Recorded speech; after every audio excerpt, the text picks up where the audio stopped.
Bonjour et bienvenue dans cette nouvelle vidéo. Je suis Isabelle Agassi, nutrithérapeute et coach au mieux-être et ma mission est de vous inspirer à vivre une vie plus équilibrée, à mincir son régime mais avec une alimentation qui vous correspond, à croire en vous et à retrouver le pouvoir qui vous appartient. Eh bien aujourd'hui, dans cette vidéo, on va regarder pourquoi vous ne perdez pas de poids ou que vous n'arrivez plus à en perdre. Mais avant cela, je vous invite à vous abonner à ma chaîne si cela n'est pas fait, à télécharger mes e-books que je vous offre dans la description juste en dessous de cette vidéo. Vous pouvez également aller vous inscrire sur mon canal Telegram. C'est un nouveau canal. Donc, allez vous y inscrire. Vous serez comme ça en lien avec moi. Je vous donne des infos, des conseils, toutes sortes en fait de pépites qui vont, je suis sûre, vous intéresser. Donc, allez vous y inscrire grâce au lien qui est juste en dessous de cette vidéo. Voilà, donc, pourquoi vous ne perdez pas de poids ou que vous en perdez plus?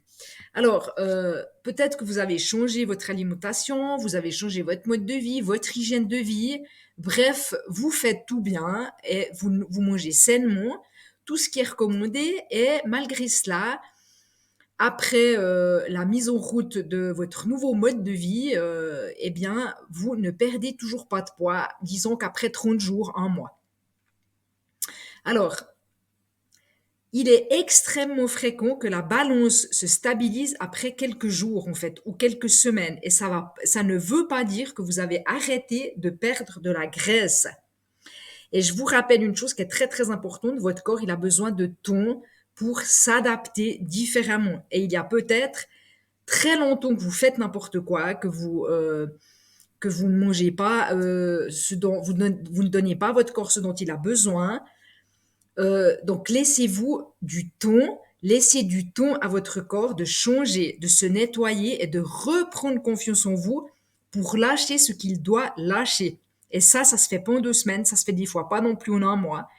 J'ai des clientes qui mettent parfois 1 mois, 2 mois, 3 mois à se délester de leur premier kilo.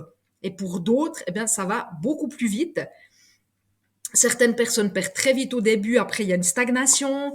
Il y a d'autres femmes qui perdent gentiment mais sûrement. Chaque personne est différente. Il n'y a pas de recette miracle. Chaque organisme, chaque métabolisme est différent et vous avez un rythme qui vous est propre. Votre corps, il sait ce qu'il fait. Laissez-lui faire ce dont il a besoin, ce qu'il doit faire en fait. Et chaque personne, je le répète, est différente et donc chaque organisme est également. La patience est le maître mot et la persévérance. Mais je sais que c'est difficile dans notre société actuelle qui veut tout de suite en fin de compte. Alors, il est conseillé de ne pas seulement utiliser la balance pour mesurer vos progrès, mais aussi de mesurer votre tour de taille et le tour de vos cuisses. Mais surtout le tour de taille, vous prenez un mètre, en fait, un ruban mètre, et vous mesurez votre tour de taille parce que certainement que vous continuez à perdre du gras et que vous vous en rendez pas compte. En fait, vous avez l'impression que ça stagne sur la balance, mais ça veut pas dire que vous ne perdez plus de gras. C'est ça qui est important. Vous perdiez du gras. Vous savez que la graisse est plus lourde. Le muscle est plus lourd que la graisse. Donc, vous vous tonifiez certainement et puis vous continuez à perdre du gras. Donc, c'est ça qui est important. Et parfois, ça se voit pas sur la balance. Moi, c'est vrai qu'à mon cabinet, j'ai un appareil qui vous scanne, donc je peux voir ça précisément, la masse graisseuse, la masse musculaire, l'eau que vous avez dans le corps, etc. Donc, c'est un appareil qui est très, très précis, donc je vois exactement où en est la personne. Et des fois, c'est vrai que le poids, il reste le même sur la balance. Par contre, on voit que la personne, elle perd du gras. Donc, c'est ça qui est important. Alors peut-être aussi que vous ne mangez pas assez de protéines. Les protéines, ce sont les nutriments les plus importants pour perdre du poids. C'est très important, c'est ce qui vous rassasie, c'est ce qui construit votre muscle. Peut-être que vous ne mangez pas suffisamment sain, c'est-à-dire que ce qui est important quand je parle d'alimentation saine, c'est la qualité de la nourriture. Et la qualité de la nourriture, elle est aussi importante que la quantité. Manger sain améliore la santé et ça régule votre appétit. Parce qu'un aliment qui est sain, qui est gorgé de nutriments, il a tendance à rassasier plus vite que la malbouffe.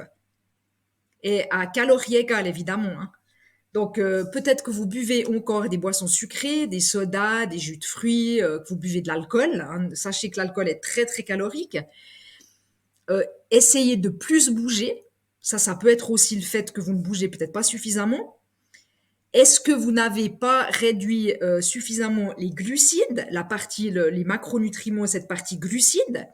Si vous avez beaucoup de poids à perdre ou si vous avez des problèmes métaboliques comme le diabète par exemple ou le prédiabète, la résistance à l'insuline, eh bien, vous devriez envisager une alimentation qui est pauvre en glucides. Ça, c'est très important. Et si malgré cela, ça ne fonctionne pas pour vous, eh bien, vous pouvez par exemple passer au jeûne intermittent. Essayez le jeûne intermittent, hein, qui consiste simplement à alterner une période de jeûne et une période de prise alimentaire dans la même journée. Et ça pourrait être très très bénéfique pour vous. Bon, il existe quand même de multitudes de variétés de jeûne intermittent. Généralement, ceux qui pratiquent le jeûne intermittent vont tout simplement prolonger le jeûne de la nuit, leur jeûne de la nuit, en sautant le premier repas de la journée, donc le petit déjeuner, ce qui semble être le plus facile pour la plupart des gens. C'est-à-dire qu'ils vont, par exemple, jeûner de 20 heures jusqu'à midi le lendemain matin. Donc, ils prennent leur dernier repas. Vous prenez votre dernier repas entre 19 et 20 heures le soir et vous ne mangez plus jusqu'à midi le lendemain matin. Et ça va vous laisser une période de repos de 16 heures. Donc, votre système digestif va se reposer pendant 16 heures.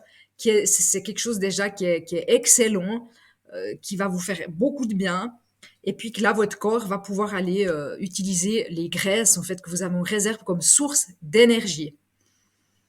Et encore un petit détail, le jeûne intermittent ne consiste pas à manger moins de nourriture, mais simplement à réduire la fréquence de vos repas pour laisser à votre corps un repos digestif.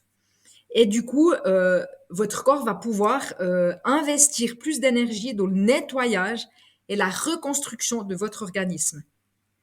Donc, essayez cela si malgré tout, eh bien, par rapport à ce que je vous ai dit, ça bloque, voilà, vous ne maigrissez plus, vous pouvez tenter de passer à un jeûne intermittent. Voilà pour cette vidéo, elle est terminée en espérant qu'elle vous ait inspiré et qu'elle vous rapproche vers plus de minceur, de vitalité et de santé. Prenez soin de vous et à bientôt.